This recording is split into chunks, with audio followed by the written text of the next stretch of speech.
glad you were able to join me today. So, we haven't met in about a week, right? So, just how have you been? What's been going on this past week? I mean, we have like all these meetings and stuff to go to all the time, and like there's all these kids here, like I can't relate to them. They're like partying hard, and like I only get high when I'm stressed out because being a single mom is hard. Yeah, I can understand. Well, can only imagine how hard it is to be a single mom, and it can be really stressed out. So have you heard anything about your kids? Fuck no, that bitch hasn't called me yet. Sounds like you're really upset. Yeah, I'm upset. They're my kid. They're my kids. They're my kids. Right. Do you mind if we talk about your other emotions that are associated with, what happened with CPS? I mean, I'm mad. And like, if they take them for like ever, like that would suck. I guess I'm like scared of that or whatever. Besides, I mean, I'm a good mom. They shouldn't have taken them away from me. I'm a good mom. Yeah. Well, you say you're a good mom. What are some reasons CPS took your kids away? I mean, like, I overdosed like a couple of times. Like maybe, I don't know, like 10 or 11 times. So I hear you say that you overdosed, but you're a good mom. No judgment here. But what happens when you overdose? Well, like, you take too much drugs, and like you need to go to the hospital because you need to go to the hospital. So this last time when your kids were taken away, were you in the hospital then? Did you overdose? Yeah, so like it wasn't my fault. This guy I was seeing, he came over and he like gave me some bad shit, and I mean I took it, and the next thing I know I'm in the hospital, and I come home and my kids are gone. They took my kids.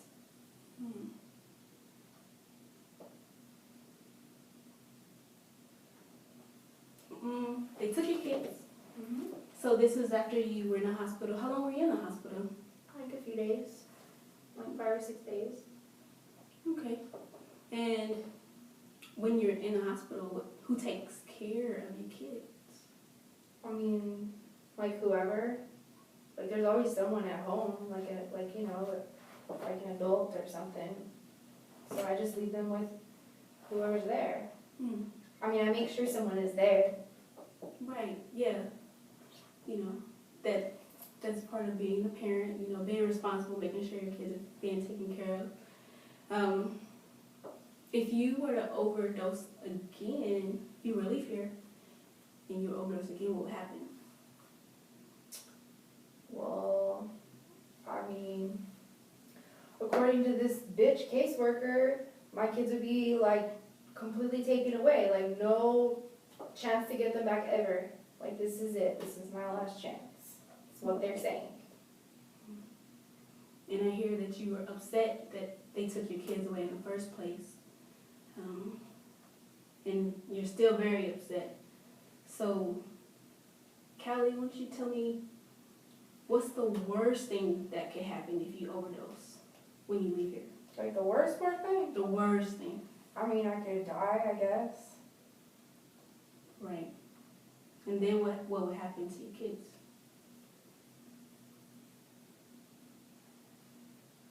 I mean, I don't know. I guess they would just be foster kids, like I was. And I would imagine that growing up as a foster child, that had to be hard, right? Do you want your kids to feel the same thing you went through? No. Okay. Well, I'm sorry. We don't have to go into into, what happened, right now. But maybe we can talk about it later time. But Yeah. okay. Yeah. So, why don't you tell me, what's the longest time that you went without using? Well, like the first time I was pregnant, I quit for like 3 months. Like part of the time I was pregnant, I guess. Part of the time? Like, Well, yeah, like most of the time, I guess. Like, I didn't know I was pregnant for like 4 months or so. I don't know, wow. mm-hmm. So, Did the drug use affect your kids at all? I mean, they're alright. They're perfect. They're perfect kids. They're smart and they are funny and they can already spell their names. How old are they again? 2 and 3. Wow. They can already spell their names at 2 and 3? So maybe, doing heroin is good for them. I don't know. Or you could have put in a lot of work to help them spell their name. Yeah. Yeah, I do. I'm a good mom. I told you. I'm a great mom. Mm-hmm. I'm a great mom. So when you were, when you didn't do drugs for those, that time that you were pregnant, Yeah. how were you able to stay off drugs? What did you do? Well, I was sick. Like I was like in bed sick, like morning sickness, like bedridden kind of Mm-hmm. sick. So like I couldn't. Did you have any cravings at that time? Yeah, I guess so. But like I couldn't get out of bed. I was real sick. Mm-hmm. So When you were craving, what did you do? I just laid in bed and like waited for it to be over. Mm-hmm. Yeah. If you were to stop using right now, how sure will you be able to? I don't want to, so, but I could if I wanted to, and if I wanted to, I could, like super confident. Mm-hmm. Just like when you were pregnant, you just able to stop, right? Yeah, but like, I can just do it like sometimes. Mm-hmm. I don't need to stop, but if I wanted to stop, I could do it. Well, I'm glad to hear that. I'm glad that you have the self-discipline to, motivate yourself to do what it takes to stop if you wanted to. Yeah, I got that. Mm-hmm. Well, why don't you tell me about another time that you were able to stop and, just stop using? What about another time? Were there any others? No, but like I'm fine. Like I don't need to stop. I got my CNA license and I got my GED and I do things. Mm-hmm. It's not like I'm some junkie, Yeah. I'm successful. Well, when you got your GED or your CNA, what did that look like?